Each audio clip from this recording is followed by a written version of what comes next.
আসসালামু আলাইকুম। স্বাগতম সবাইকে। ময়দা, বাঁধাকপি আর ডিম দিয়ে দারুণ মজাদার একটি নাস্তার রেসিপি নিয়ে চলে এলাম। আজ তৈরি করব ডিম সবজি দিয়ে লেয়ার পরোটা। সকাল অথবা বিকালের নাস্তায় তৈরি করে নিতে পারেন। খেতে ভীষণ মজার এবং টেস্টি। তাহলে চলুন রেসিপিটি দেখে নেই। পরোটার জন্য প্রথমে একটা পুর তৈরি করে নেব। তার জন্য প্যানে আমি 1.5 টেবিল চামচ পরিমাণ তেল দিয়ে দিলাম। এখন এই তেলের মধ্যে দিয়ে দেব 1 চা চামচ পরিমাণ রসুন কুচি আর হাফ চা চামচ পরিমাণ আদা কুচি। আদা এবং রসুনটা মিহি কুচি করে কেটে নিয়েছি। এখন এই আদা রসুনটা হালকা লাল করে ভেজে নেব। আদা রসুনটা একটু ভাজা হয়ে গেলে এখন এর মধ্যে দিয়ে দেব 1 কাপ পরিমাণ মতো পেঁয়াজ কলি বা পেঁয়াজ পাতা।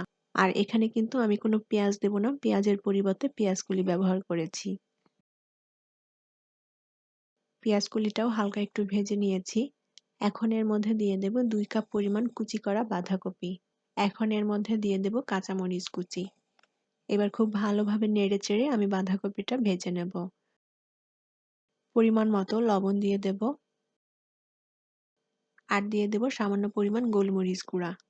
মিডিয়াম আঁচে আমি খুব ভালোভাবে নেড়েচেড়ে বাঁধাকপিটা ভেজে নেব। আর এই পুর তৈরি করার জন্য আমি এখানে কিন্তু খুব বেশি একটা মশলা দেব না। খুবই অল্প পরিমাণ মশলা এবং অল্প উপকরণে এই পুরটা তৈরি করে নেব। তবে এখানে আপনাদের পছন্দ মতো সবজি এবং মশলা দিয়ে পুরটা তৈরি করে নিতে পারেন। বাঁধাকপিটা খুব ভালোভাবে ভেজে নিয়েছি। এখন বাঁধাকপিটা প্যানের একটা সাইডে রেখে দেব।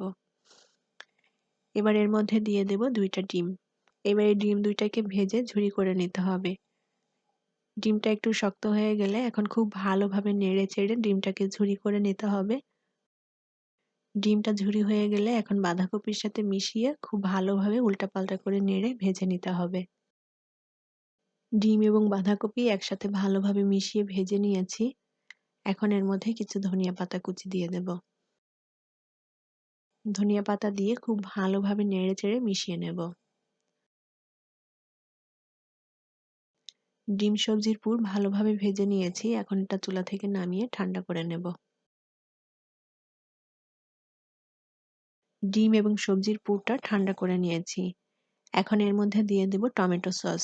আমি এখানে প্রায় 3 টেবিল চামচের মতো টমেটো সস দিয়ে দেব। আর এই টমেটো সস দিলে খুব সুন্দর একটা ফ্লেভার আসে আর খেতে অনেক ভালো লাগে। তবে টমেটো সস কেউ যদি না দিতে চান, নাও দিতে পারেন। একটা মিক্সিং বোল নিয়ে নিয়েছি। এখন নিয়ে নেব 2 কাপ পরিমাণ ময়দা। এই পরোটা কেউ যদি আটা দিয়ে তৈরি করতে চান, আটা দিয়েও তৈরি করা যাবে। এখন ময়দার মধ্যে দিয়ে দেব 2 টেবিল চামচ পরিমাণ তেল। আর দিয়ে দেব সামান্য পরিমাণ লবণ। এবার চামচটা দিয়ে তেল এবং লবণটা ময়দার সাথে একটু মিশিয়ে নেব।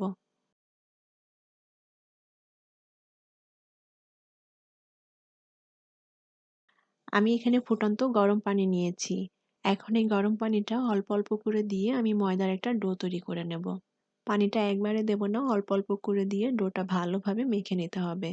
যেহেতু এখানে খুবই গরম পানি, তাই চামচ দিয়ে একটু আলতো করে মিশিয়ে নেব। এবার চামচটা উঠিয়ে নিয়ে হাত দিয়ে খুব ভালোভাবে ময়দাটাকে মেখে ডো তৈরি করে নেব। আমি 3-4 মিনিট খুব ভালোভাবে মথে ময়দার ডোটা তৈরি করে নিয়েছি। এখন এই পুরো ডোটাকে আমি 4টে ভাগে ভাগ করে নেব। আমি এখানে 4টা রুটি তৈরি করব। একটা রুটি বড় আর 3টা রুটি একটু ছোট। সেভাবেই ময়দার ডোটাকে ভাগ করে নিতে হবে। আমি এখানে ময়দার ডোটাকে 4টা ভাগে ভাগ করে নিয়েছি। একটা বড় আর এই 3টা ছোট। এখানে 3টা ছোট এবং একটা বড় করে রুটি বেলে নিতে হবে। বোর্ডে সামান্য ময়দা ছিটিয়ে দিয়ে এখন আমি একটা একটা করে রুটি বেলে নেব। আমি প্রথমে 3টা ছোট রুটি বেলে নেব। আর এখানে পরোটাটা আমি 4টা লেয়ারে তৈরি করব, তার জন্য 4টা রুটি বেলে নিয়েছি। কেউ যদি লেয়ারটা বেশি দিতে চান বা কম দিতে চান, সেভাবেই ততগুলো রুটি বেলে নিতে হবে। আমি এখানে এরকম গোল এবং পাতলা করে রুটিটা বেলে নিয়েছি। যেহেতু পরোটাটা কয়েকটা লেয়ারে তৈরি হবে, তাই রুটিটা একটু পাতলা করে বেলে নিতে হবে। খুব বেশি যেন মোটা না হয়, সেক্ষেত্রে ভেতরের রুটিগুলো কিন্তু ভালো মতো সেদ্ধ হবে না। আমি ছোট 3টা রুটি বেলার পর এখন বড় রুটিটাও বেলে নিয়েছি। আর প্রথমে যে রুটিটা থাকবে এই রুটিটাই বড় করে বেলে নিতে হবে। এখন প্রথমে যে ডিম সবজির পুর তৈরি করে নিয়েছিলাম সেই পুরটা এখানে পরিমাণ মতো নিয়ে নেব। এখানে যেহেতু আমি পরোটাটা লেয়ার তৈরি করছি, তাই প্রত্যেকটা লেয়ারে কিন্তু এই পুরটা দিতে হবে। তাই সেইভাবেই পুরের পরিমাণ নিয়ে নিতে হবে। পুরটা দিয়ে এভাবে চামচ দিয়ে খুব ভালোভাবে ছড়িয়ে দেব। আমি ছোট রুটিগুলো যতটুকু সাইজ করে তৈরি করে নিয়েছি, সেই সাইজ মতো করেই এই পুরটা রুটির উপরে ছড়িয়ে নিতে হবে।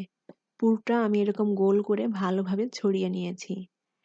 এখন প্রথমে যে ছোট রুটিগুলো আমি তৈরি করে নিয়েছিলাম, সেই রুটির একটা রুটি এর উপরে দিয়ে দেব।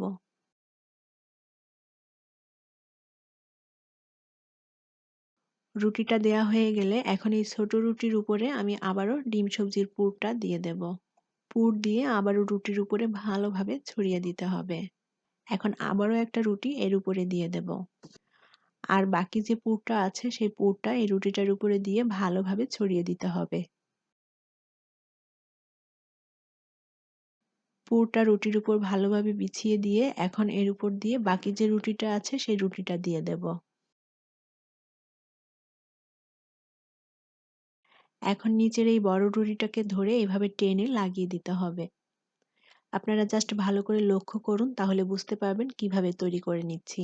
খুবই সহজ, দেখলেই বুঝতে পারবেন। আর রুটিটা এভাবে টেনে দিয়ে মুখটা ভালোভাবে চেপে চেপে লাগিয়ে দিতে হবে যেন মুখটা খুলে না যায়। এখনো যারা আমার চ্যানেলে নতুন, চ্যানেলটি সাবস্ক্রাইব করেননি, তারা প্লিজ চ্যানেলটি সাবস্ক্রাইব করে নিবেন এবং পাশে থাকা ছোট্ট বেল আইকনটি প্রেস করে দিবেন। এভাবে নিচের রুটিটাকে ধরে টেনে টেনে উপরের রুটির সাথে ভালোভাবে লাগিয়ে দিতে হবে। আর আঙুল দিয়ে একটু চেপে চেপে দিতে হবে যেন মুখটা খুলে না যায়। আমি নিচের রুটিটা দিয়ে উপরের রুটির সাথে লাগিয়ে খুব ভালোভাবে মুড়িয়ে নিয়েছি। চুলায় একটা প্যান বসিয়ে দিয়েছি। এখন এই প্যানের উপর পরোটাটা দিয়ে দেব। পরোটার এই মুখের দিকের অংশটা আমি প্যানের নিচের দিকে দিয়ে দেব। এতে করে পরোটাটা ভাজার সময় মুখটা খুলে যাবে না। আর এই পরোটার মুখের দিকের অংশটা যদি উপরের দিকে দেওয়া হয়, তাহলে কিন্তু পরোটাটা ভাজার সময় মুখটা খুলে যেতে পারে। পরোটার এই নিচের দিকের অংশটা একটু সেঁকে নিয়ে এখন এর মধ্যে পরিমাণ মতো তেল দিয়ে দেব। আর এই পরোটা ভাজতে তেলের পরিমাণটা একটু বেশি লাগবে, যেহেতু এখানে লেয়ার পরোটা, পরোটাটা অনেক পুরু এবং মোটা। তাই তেলটা একটু বেশি লাগবে যাতে করে পরোটাটা ভালোভাবে ভাজা হয়। আর এই পরোটা ভাজার সময় আমি চুলার আঁচটাকে একেবারে লোতে রেখেছি। অল্প আঁচে পরোটাটা ভেজে নেব। পরোটার এক সাইডটা ভাজা হয়ে গিয়েছে, এখন আমি এটা উল্টে দেব। পরোটার এই সাইডটা কিন্তু খুব সুন্দর করে ভাজা হয়ে গিয়েছে আর এটা অনেক বেশি ক্রিস্পি হয়েছে উপরের পার্টটা। এখন অপর পাশটাও এরকম ভালোভাবে ভেজে নিতে হবে।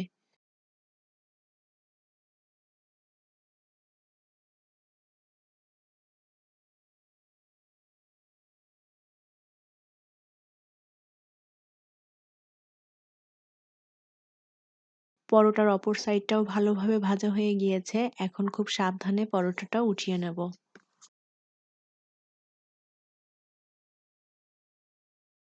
পরোটা তেল থেকে তুলে নিয়ে একটু ঠান্ডা করে নিয়েছি, কারণ পরোটাটা অনেক বেশি গরম।